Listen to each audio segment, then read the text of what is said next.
Anímate y apúntate a la Escuela Deportiva de Ajedrez. Hay diferentes grupos, iniciación, avanzado y adultos. Inscríbete en el Polideportivo Municipal al que más se adapte a tus necesidades. ¡Te esperamos!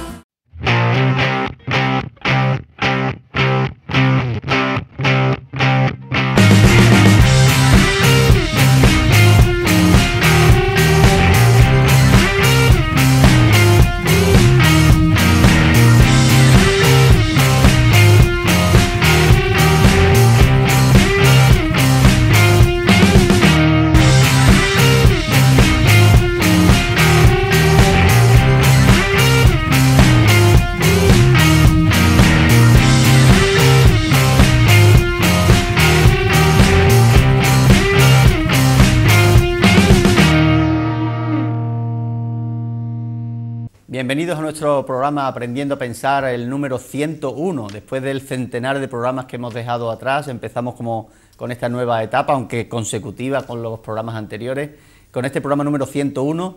Y como siempre, trayendo partidas de jugadores antiguos de ajedrez, de más recientes, de otras épocas, de otros estilos.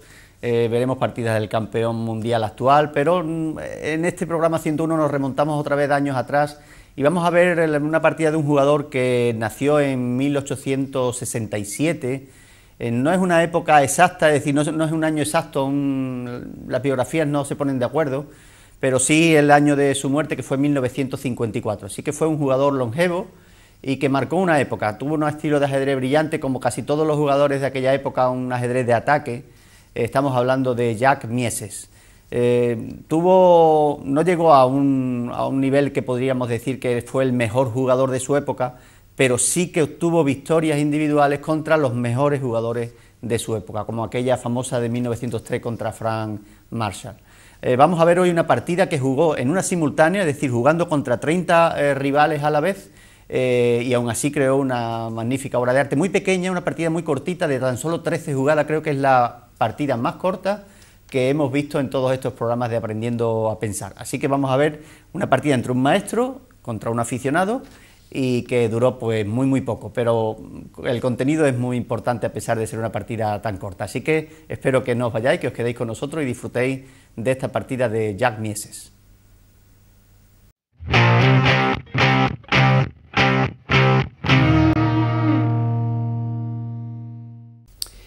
Bien, pues en esta partida, como hemos dicho, muy cortita, Mieses conducía las piezas blancas.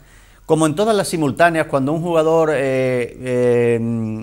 imparte una simultánea contra 25, 30, a veces 40 jugadores, suelen ser de menor nivel, evidentemente, porque este jugador tiene que enfrentarse con todas las partidas a la vez y tiene que estar pendiente de cada una de ellas. Normalmente los resultados pues son abrumadores, se suelen ganar 28, 29 partidas, quizá algunas se cede tablas o incluso algún aficionado da la sorpresa y consigue ganar.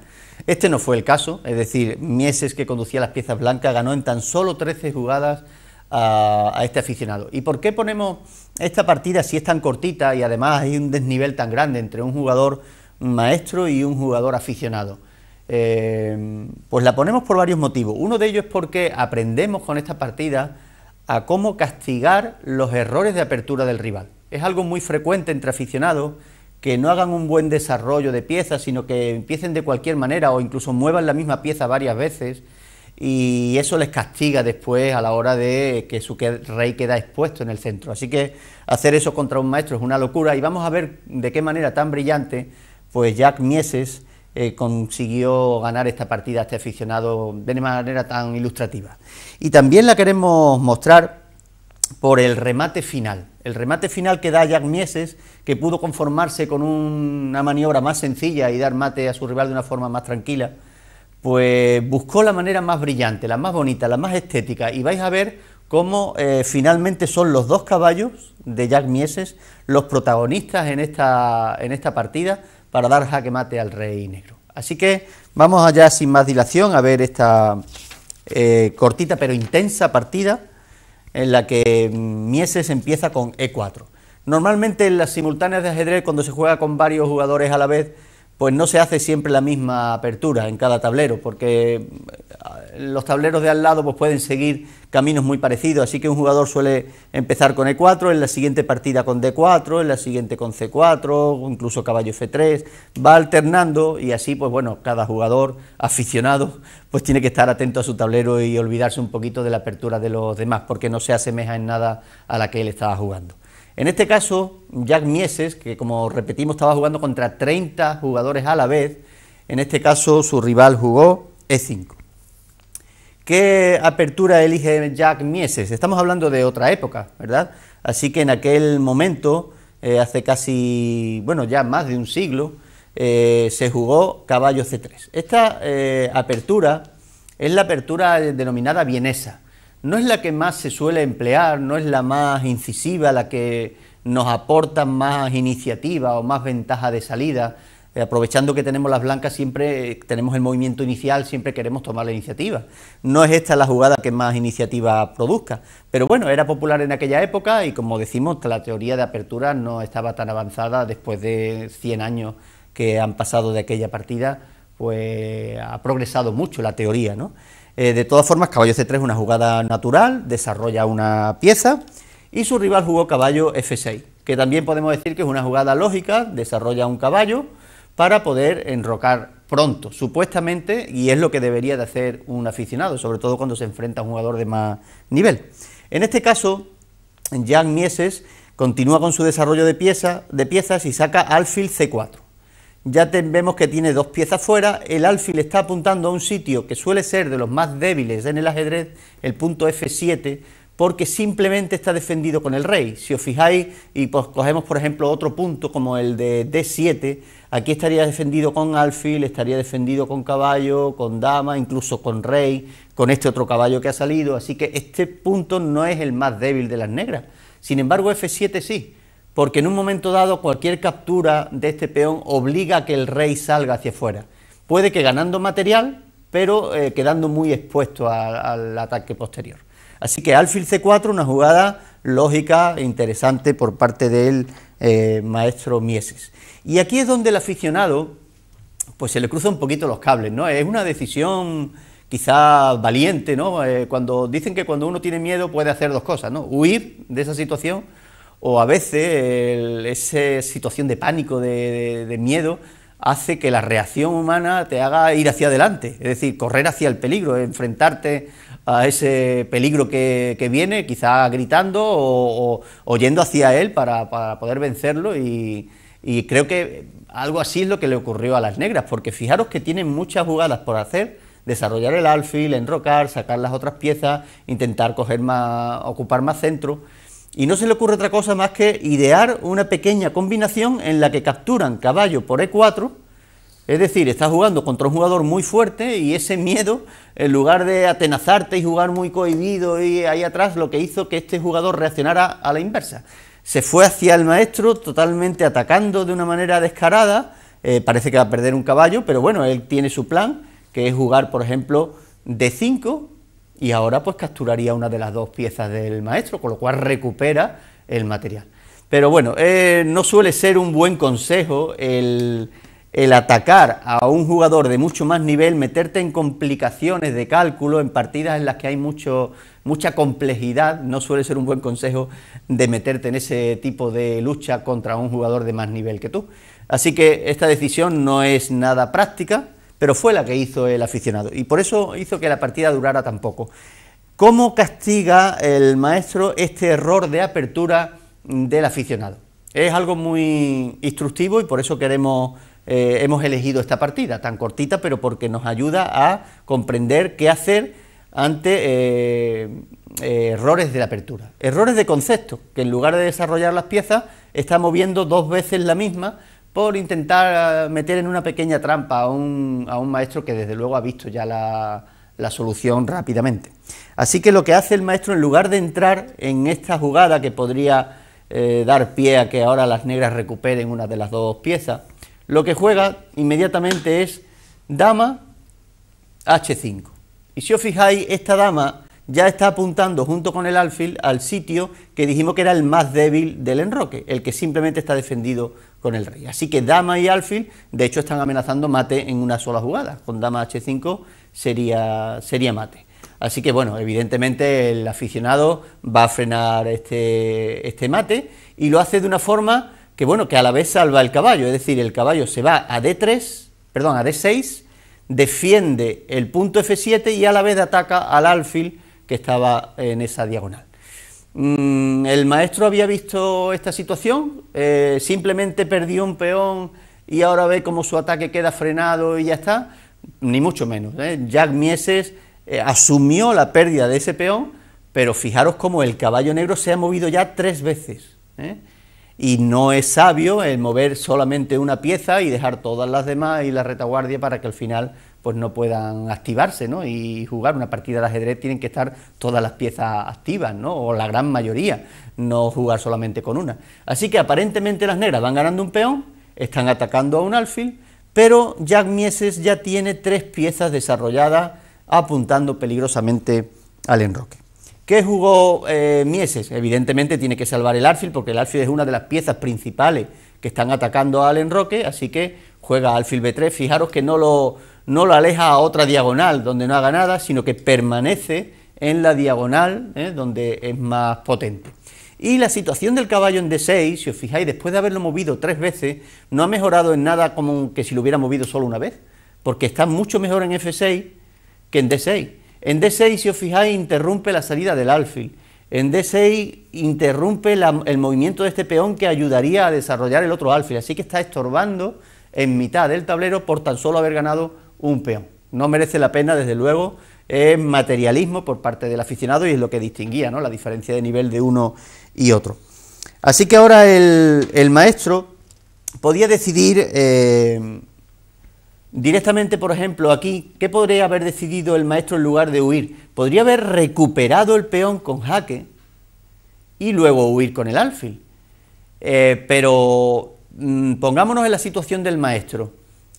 Esta sería la jugada más segura, pero ¿tiene sentido hacer la jugada más segura ante un rival aficionado que está tembloroso? Está diciendo, a ver lo que me va a venir encima, seguro voy a perder esta partida, él está jugando contra 30 a la vez, es un monstruo comparado conmigo, está tembloroso y vamos a elegir la jugada más segura, la más precavida. Pues evidentemente Jack Mieses prefirió no recuperar ese peón, retirar el alfil y mantenerlo en la diagonal, porque va a ir a por la cabeza del rey en lugar de recuperar un simple peón, y eso fue lo que ocurrió. Desarrolla más piezas para poder seguir el ataque, y en este caso lo que hizo, después de alfil B3, el aficionado jugó alfil E7, y lo que hizo Jack Mieses es empezar a desarrollar el otro alfil, así que D3, desarrolla el otro alfil, algo que no está haciendo el aficionado y sí lo está haciendo Mieses, es decir, está sacando todas sus piezas, algo pues lógico y habitual. Enroque. Podríamos decir que en el 99% de las veces en posiciones de este tipo, y más cuando las piezas blancas están activándose mucho, lo mejor es enrocar, no dejar el rey en el centro. El rey en el centro está a expensas de que simplemente con que falle este caballo ya podemos entrar aquí. Así que parece que el enroque en el 99% de las veces defiende bien este punto y parece que mitiga un poco el ataque blanco. Pero no es este el caso. En esta situación en concreto, el enroque fue, creo que, la peor jugada que pudieron hacer las negras. Y tiene su explicación también, porque muchos aficionados pues habéis aprendido desde las clases desde pequeños o cuando hayáis aprendido a jugar al ajedrez, de que el enroque es una jugada tan útil como necesaria. Es decir, dejar el rey en el centro es mucho peor que enrocar. Entonces, ¿por qué decimos que en este caso concreto el enroque ha sido una mala jugada para las negras? Porque si os fijáis, lo que han hecho las negras ha sido trasladar el rey a un sitio donde la dama ya está muy cercana y donde no hay ninguna pieza que defienda al rey, tan solo la cobertura de peones. Es decir, los alfiles, caballos están en la otra punta sin desarrollarse. Este caballo que podría estar en F3, si tan solo se hubiera movido una vez, que estaría perfectamente en F3, se ha movido 3 veces para terminar alejado del rey. Así que enrocar en este caso es como poner el rey en un sitio más peligroso que el que estaba anteriormente. El enroque lo hacemos para proteger al rey, no para ponerlo en un sitio más peligroso que el que tenía antes de esa jugada. pues vemos como otro error de apertura y Mieses va ahí acumulando todos esos pequeños errores para terminar con un remate, que por eso la partida es tan cortita, solo 13 jugadas, pero vamos a ver cómo los caballos de Mieses hacen auténtica virguería. Después del enroque jugó Mieses caballo F3, otra pieza más que sale. Tenemos que acostumbrarnos a eso, a no atacar solo con una o dos piezas, sino traer todo el material posible, como decía Jacob Agar, una frase que repito muchas veces, traer todos los juguetes a la guardería, todos los juguetes. Así que caballo F3 y caballo C6 por parte del aficionado. Es cierto que el aficionado desarrolla una pieza, pero no es una pieza que esté de momento defendiendo al enroque. El enroque, si nos fijamos y partimos el ajedrez por aquí, el tablero lo partiéramos por la columna E y F, pues veríamos cómo el enroque únicamente está la torre, el rey y los tres peones. ¿Y quién se va a enfrentar a ese enroque tan solitario? Pues tenemos la dama muy cerca, el caballo está a punto de saltar, este alfil está apuntando peligrosamente y el otro alfil también tiene una excelente diagonal. Indirectamente está incluso atacando al rey. Podríamos hasta añadir que este caballo en tan solo un salto podría llegar al enroque y eliminar alguna pieza que sirviera para las negras en la defensa. Así que todas las piezas blancas, ya a excepción de las torres, están actuando en el ataque al rey, mientras que ninguna pieza negra de momento está dándole esa confianza al rey para sentirse seguro. Así que bueno, ya Mieses, después de caballo C6, inició el despliegue y jugó caballo G5. Amenazamos mate en una. Dama por H7 sería mate en una sola jugada. Evidentemente el aficionado, cuando estaba allí enfrentándose entre esos 30 jugadores al gran maestro, pues evidentemente sabría parar ese mate. Es fácil de detener, hay muchas jugadas para hacerlo. H6, quizá la que más rápido se venga a la mente es alfil por caballo, eliminando al que está atacándonos, es lo más probable que alguien piense, pero no, en este caso no sería nada bueno, porque fijaros con qué tomaríamos con este alfil, atacando a la dama, y no podría él cubrirse con el peón por culpa de este otro alfil que vimos que estaba aquí, atacando de momento indirectamente y ya muy directamente.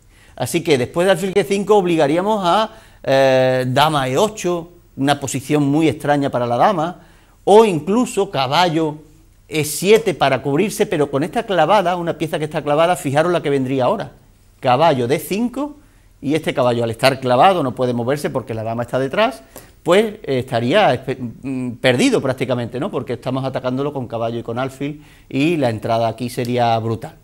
Si la torre va en defensa, pues deja de defender a este punto, que recordemos que estaba el alfil y la dama ahí también peligrosamente situados. Así que volvemos un poquito para atrás, y vemos cómo el aficionado se dio cuenta del peligro que había si tomaba en G5 y prefirió expulsar a ese caballo con H6.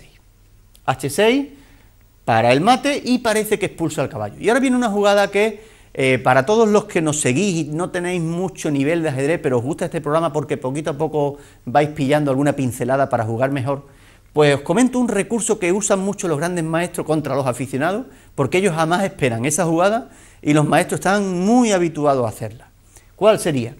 El aficionado cuando juega H6 espera que el caballo de G5 se vaya. Está esperando que el caballo ahí, si no se va, pues lo va a perder. Son muy materialistas los aficionados y piensan que un caballo de 3 puntos no va a dejarse comer por un peón. ¿Qué es lo que hace un maestro que aún no se ha enrocado?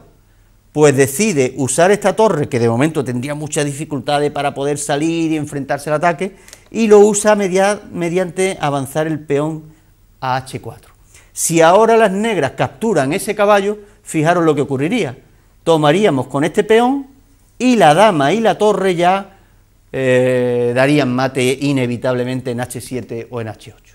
Fijaros, una torre que no estaba haciendo nada y simplemente con estos dos movimientos de peón, ofreciendo un caballo a un aficionado que suelen ser muy materialistas, pues ya tendríamos el mate servido. Así que este es un recurso muy útil para no quitar una pieza nuestra muy bien situada.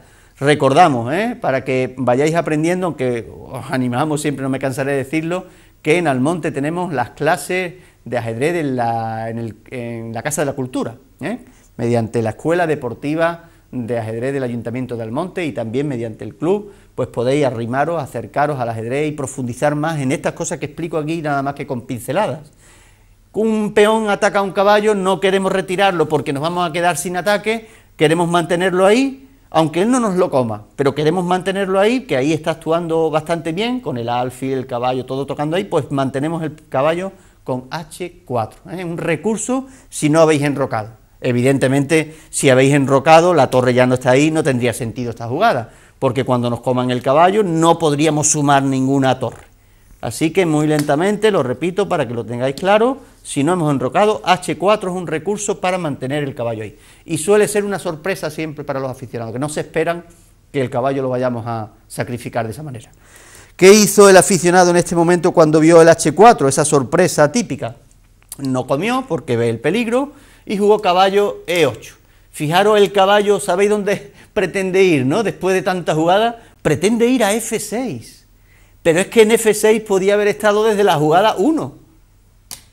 Caballo F6, y no que el caballo se viajó por E4, viajó por D6, está viajando por E8 para finalmente intentar terminar en F6, donde haría mucho mejor trabajo que donde está. Pero fijaros qué pérdidas de tiempo, muy habitual también entre los aficionados. Queremos mostrar esta partida entre maestro y aficionado para que veáis en qué radica la diferencia de nivel, ¿no? Como uno le da importancia a cosas que no la tienen y el maestro va enfocado a donde realmente se produce la lucha.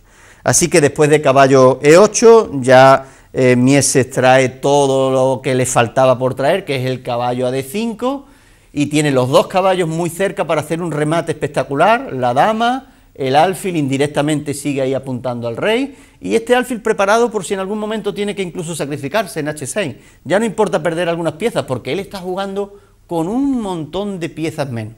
Si no se desarrollan estas piezas, es como si estuvieran fuera del tablero, recordadla.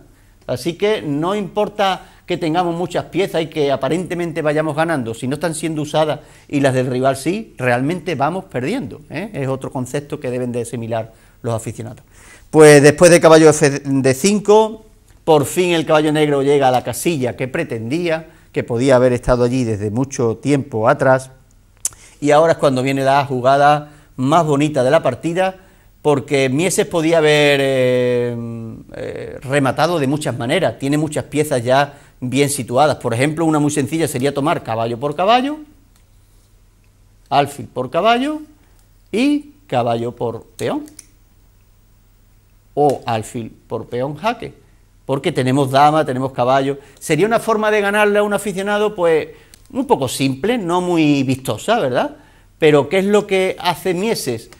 Lo hace bonito. Es como los que soy aficionado al fútbol, pues se puede ganar a lo mejor con un 1-0 defendiendo atrás y conservando el resultado, o jugar de una manera vistosa, atacando aunque sepamos que podemos dejar atrás un poquito descubierto a la defensa, ¿no? Pues en este caso él lo hace vistoso. Jack Mieses jugó una jugada que creo que ninguno de los que estáis viendo el programa, a no ser que conozcáis la partida, esperáis. Jugó dama G6, espectáculo servido en esos tableros de esa simultánea para todos los que estuvieran allí viendo y disfrutando de esta magnífica jugada. La dama pasa por un sitio espectacular, dama G6, las negras tuvieron que tomar, porque creo que no hay otra jugada útil, tomaron F por G6, y al tomar, fijaros lo que ocurre, que se abre esta diagonal del alfil, así que como el único que nos molesta es nuestro caballo, pues caballo por E7 jaque. Este caballo no puede ser tomado porque estamos dando jaque también con el alfil, estamos dando jaque con las dos, así que único movimiento de las negras es huir con el rey, no tiene ningún sitio aquí por este caballo que controla, más el alfil, y ahí no puede permanecer por culpa de este caballo, única rey H8, y el mate, ¿sabéis con cuál se da? Pues este caballo que había hecho esta maniobra, fijaros que 3 pasos más espectaculares, C3, D5, E7, termina tomando en G6, jaque, mate, con dama de menos. Hemos sacrificado la dama, la posición es muy bonita porque el rival tiene dama que no ha usado, tiene alfil, tiene 2 torres que tan solo la ha movido una vez, el caballo le ha dado tiempo a salir y poco más, y ha movido este caballo al menos 1, 2, 3, 4, 5 veces. Pues esto es lo que le ha costado a la partida. Un error de apertura, de mover una pieza muchas veces, ha provocado que Jack Mieses tenga los dos caballos en esta posición tan estética, dando mate al rey, que si os fijáis no tiene ningún sitio por donde escapar debido a las piezas menores. Así que una auténtica paliza en tan solo 13 jugadas que evidencia dónde está la diferencia de nivel entre un maestro y un simple aficionado. Espero que haya sido muy instructiva esta partida, a la vez que bonita y estética, porque nos ayuda a aprender o a tratar de emular nosotros nuestras partidas de aficionados también cuando juguemos alguna partida en torneo o partidas de café. Así que espero que os haya gustado tanto como a mí esta partida.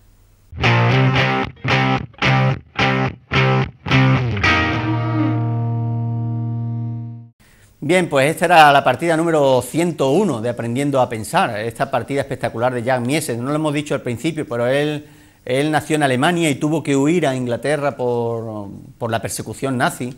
Y bueno, pues en Inglaterra la verdad que hizo muchas cosas a favor del ajedrez.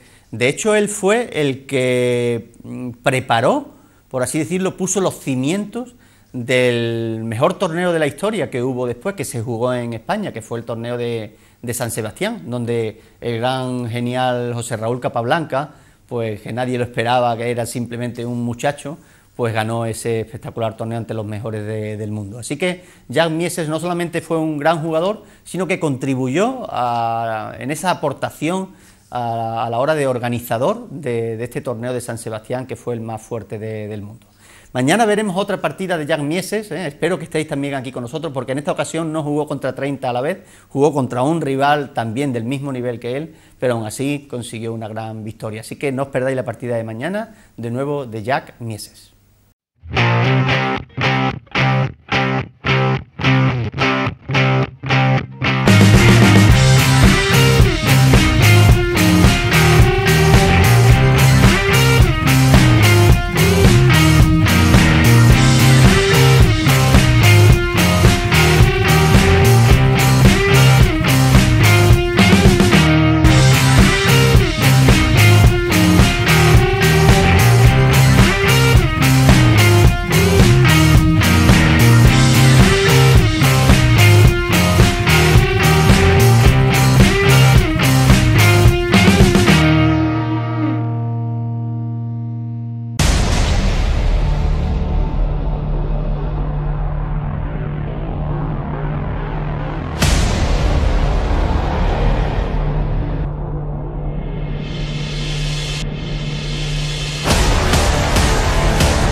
Anímate y apúntate a la Escuela Deportiva de Ajedrez. Hay diferentes grupos, iniciación, avanzado y adultos.